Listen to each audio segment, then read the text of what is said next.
Salam sejahtera buat kita semua. Kiranya roh, jiwa, dan tubuh kita dalam keadaan sehat dan baik-baik saja. Kali ini saya akan membahas tentang suatu drama Korea. Drama Korea. Banyak ya yang suka drama Korea. Judulnya Save Me. Kenapa saya pengen membahas cerita drama Korea ini? Karena saya berpikir cerita ini juga terjadi di dunia realita. Dan saya pribadi juga pernah bertemu dengan beberapa orang yang mengalami seperti yang dicerita ini ya. Nah, untuk lebih tahu alangkah baiknya saya sedikit menceritakan isi daripada Save Me ini. Ceritanya tentang sebuah keluarga yang awalnya tinggal di desa, kemudian mereka pindah ke kota besar yaitu Seoul, dan sesudah mereka tiba di Seoul, ternyata mereka tidak punya rumah, tidak punya tujuan, sehingga mereka terlunta-lunta. Saat keadaan seperti itu, mereka bertemu dengan seorang pastor, dan pastor ini pun menawarkan sebuah tempat untuk mereka tinggali, dan mereka pun akhirnya tinggal ya di tempat yang diberikan pastor ini. Dan cerita Save Me ini menceritakan bahwa pastor ini memiliki jemaat yang miskin. Namun sekalipun dalam kemiskinan, mereka selalu berusaha untuk membawa persembahan ke rumah Tuhan. Ada di antara mereka yang sampai menjual rumahnya dan membawa persembahan ke rumah Tuhan. Namun akhirnya berkelahi dalam satu keluarga. Dan ada yang sampai berhutang untuk membawa persembahan ke rumah Tuhan. Dan ternyata anaknya sudah bekerja siang dan malam untuk mengumpulkan uang agar mereka bisa makan. Tetapi sang ibu akhirnya berhutang lagi untuk membawa persembahan ke rumah Tuhan. Dan yang ketiga, ada seorang istri yang sampai membunuh suaminya agar bisa bebas untuk beribadah dan juga bebas untuk memberi kepada sang pastor. Bahkan putrinya sendiri diberikan kepada sang pastor tersebut. Pertanyaannya, apakah persembahan yang demikian berkenan di hadapan Tuhan? Nah, ketika menonton ini, ada firman Tuhan yang timbul dalam hati saya yang tertulis dalam Amsal 24 ayat 11 dan 12 yang isinya berkata demikian. Bebaskan mereka yang diangkut untuk dibunuh, selamatkan orang yang terhuyung-huyung menuju tempat pemancungan. Kalau engkau berkata, sungguh kami tidak tahu hal itu, apakah dia yang menguji hati tidak tahu yang sebenarnya? Apakah dia yang menjaga jiwamu tidak mengetahuinya dan membalas manusia menurut perbuatannya? Nah, ketika kita berhadapan dengan orang-orang seperti cerita tersebut di atas, firman Tuhan ini mengingatkan bahwa kita tidak boleh tidak peduli, tetapi kita harus mengingatkan. Karena ada orang yang menyangka jalannya lurus, tetapi ujungnya maut. Nah, sebelum kita berbicara tentang persembahan, kita baiknya berbicara tentang konsep ibadah. Konsep ibadah dalam perjanjian lama maupun perjanjian baru adalah sama, di mana kata Ibrani ibadah adalah abodah dan kata Yunaninya lateria. Pekerjaan ibadah ini awalnya dilakukan oleh budak, dan untuk menyembah Allah, dia harus meniarap sebagai ungkapan rasa takjub, rasa kagum, rasa takut akan Tuhan.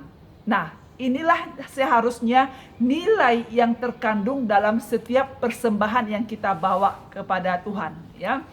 Kemudian persembahan yang paling spektakuler tentu adalah persembahan yang telah diberikan oleh Yesus Kristus sendiri. Yesus Kristus memberikan dirinya mati di kayu salib agar kita yang berdosa diperdamaikan dengan Allah. Persembahan Yesus adalah persembahan yang agung, persembahan yang mulia, tujuannya untuk keselamatan.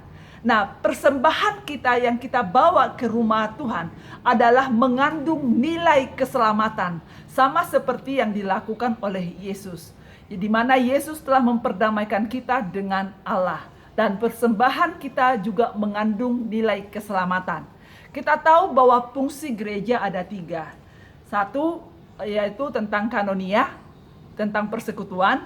Yang kedua tentang diakonia, di mana gereja harus hadir untuk menolong orang-orang yang menderita dan kekurangan.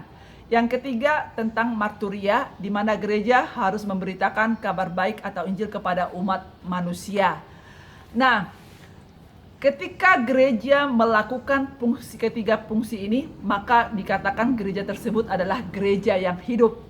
Namun bila tidak melakukannya, maka gereja tersebut sebaliknya adalah gereja yang mati, ya.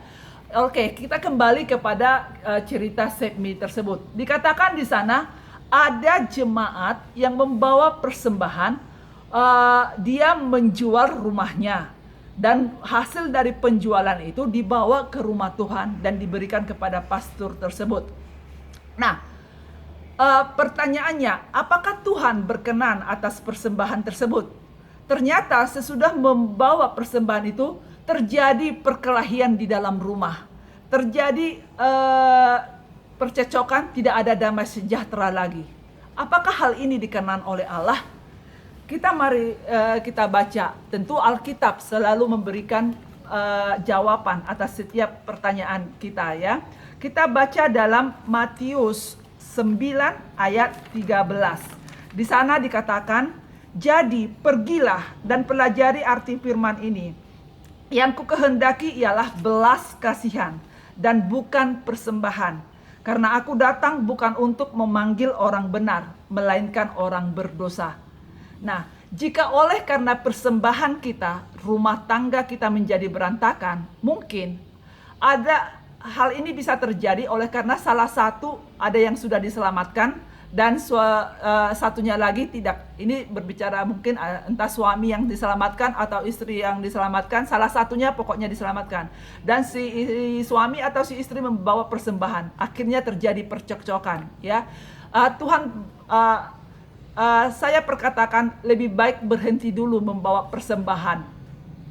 Apabila oleh karena persembahanmu terjadi perkelahian di dalam rumahmu, keluargamu menjadi berantakan, maka lebih baik persembahan jangan dibawa ke rumah Tuhan dulu.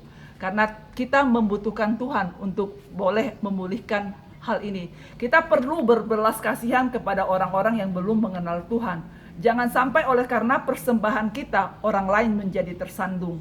Kemudian cerita Sepmi ini juga menceritakan bahwa ada orang yang membawa persembahan oleh dia berhutang. Apakah persembahan demikian Tuhan berkenan? Kita mari baca juga di dalam 2 Korintus 8 ayat 12. 2 Korintus 8 ayat 12. Di sana dikatakan, "Sebab jika kamu rela untuk memberi, maka pemberianmu akan diterima. Kalau pemberianmu itu berdasarkan apa yang ada padamu dan bukan berdasarkan apa yang tidak ada padamu." Oleh karena itu kita perlu membawa persembahan berdasarkan apa yang ada pada kita. Sehingga tidak timbul persungut-sungutan, sehingga tidak timbul perkelahian. Bukan berdasarkan apa yang tidak ada. Kalau kita sampai berhutang oleh karena persembahan kita, maka Tuhan tidak berkenan. Apa yang ada padamu itulah berikan. Karena Tuhan tidak menghendaki persembahan yang besar tapi kamu berhutang. Kemudian persembahan yang besar tetapi kamu di rumah berkelahi. Tuhan tidak menghendaki keluarga kita seperti itu, ya. Tetapi Tuhan menghendaki damai sejahtera. Tuhan tidak membutuhkan persembahan kita. Tetapi yang membutuhkannya adalah manusia, adalah kita sendiri. Dan kemudian dalam cerita tersebut juga diceritakan ada sepasang suami istri, di mana istri kemudian membunuh suaminya. Apakah perlu untuk membawa persembahan ke rumah Tuhan sampai membunuh?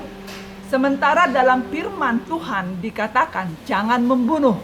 Oleh karena itu persembahan yang demikian juga tidak dikenan oleh Allah. Namun kita perlu tahu bahwa semiskin-miskinnya kita pun, kita masih pasti Tuhan mampukan untuk membawa persembahan seperti janda Sarfat, ya. Tapi perlu juga kita tahu bahwa tidak ada perbuatan baik atau persembahan apapun yang dapat melepaskan kita dari kematian akibat dosa. Sebesar apapun persembahan yang kita bawa, atau sebaik apapun kita, tidak ada yang akan melepaskan kita dari kematian akibat dosa. Oleh karena itu, kita perlu melihat apakah persembahan kita ini mengandung nilai ucapan syukur kita, apakah persembahan kita ini mengandung ketakjuban kita kepada Allah oleh karena Dia sudah baik kepada kita, oleh karena Dia sudah memberikan anaknya kepada kita yang tunggal, sehingga yang percaya kepadanya tidak binasa melainkan beroleh hidup yang kekal. Nah, dalam Hosea 6 ayat 6 dikatakan di sana, sebab aku menyukai kasih setia dan bukan korban sembelihan, dan menyukai pengenalan akan Allah lebih daripada korban bakaran. Pengenalan akan Allah lebih Tuhan hargai dibandingkan korban-korban persembahan kita. Saya percaya ketika kita semakin mengenal Allah, kita akan semakin rindu untuk memberi. Semakin kita mengasihi Allah, kita akan semakin rindu untuk memberi. Maka besarnya persembahan kita adalah tergantung hubungan kita dengan Allah, ya. Dan yang paling Tuhan tuntut adalah ketulusan hati kita. Dan juga perlu kita tahu bahwa apakah persembahan kita itu ditujukan sesuai dengan fungsi gereja tersebut. Apakah persembahan yang kita berikan itu digunakan untuk kebenaran, atau untuk menolong orang, atau untuk yang dibutuhkan di dalam gereja. Kita perlu ambil tanggung jawab untuk mengawasinya. Kenapa? Karena kita juga bertanggung jawab agar orang lain tidak jatuh dalam dosa, ya. Kita tidak boleh, saya nggak tahu, itu urusan pendeta, yang penting saya sudah membawa persembahan ke rumah Tuhan. Tidak boleh begitu, karena Tuhan berkata begitu di dalam Amsal 24 ayat 11 tadi. Kita tidak boleh beralasan untuk berkata seperti itu. Dikatakan di sana, kalau engkau berkata, sungguh kami tidak tahu hal itu, apakah Dia yang menguji hati tidak tahu yang sebenarnya? Tuhan tahu. Kita tidak boleh berkata, aku tidak tahu, tapi kita harus peduli. Kalau kita tidak tahu, itu karena kita tidak peduli. Nah, kemudian pemazmur maupun nabi-nabi yang saleh dalam perjanjian lama juga mengungkapkan, termasuk Hosea, ya, apabila persembahan yang kita bawa ke rumah Tuhan diselewengkan atau tidak digunakan dengan benar, maka tidak ada arti persembahan itu. Karena kita tahu bahwa arti persembahan tujuannya untuk keselamatan. Tetapi jika persembahan itu tidak berguna sama sekali, hanya untuk mungkin memperkaya pribadi, atau hanya untuk untuk kesenangan pihak tertentu, maka arti persembahan itu tidak berguna. Maka untuk itulah kita perlu bertanggung jawab mengawasi untuk apa persembahan tersebut. Itulah sebabnya kalau di gereja selalu diberitakan persembahan ini diterima, kemudian pengeluarannya untuk apa. Itulah gereja yang accountable, ya, yang bisa dipercaya. Nah, berikanlah persembahanmu ke rumah Tuhan yang dapat dipercaya, dan engkau bertanggung jawab untuk mengawasinya. Engkau tidak boleh berdalih, aku tidak tahu. Dan ketika orang-orang atau ketika engkau memberikan persembahanmu tetapi rumah tanggamu menjadi hancur, maka lebih baik berhenti dulu. Berikanlah berdasarkan apa yang ada padamu, bukan berdasarkan yang tidak ada padamu.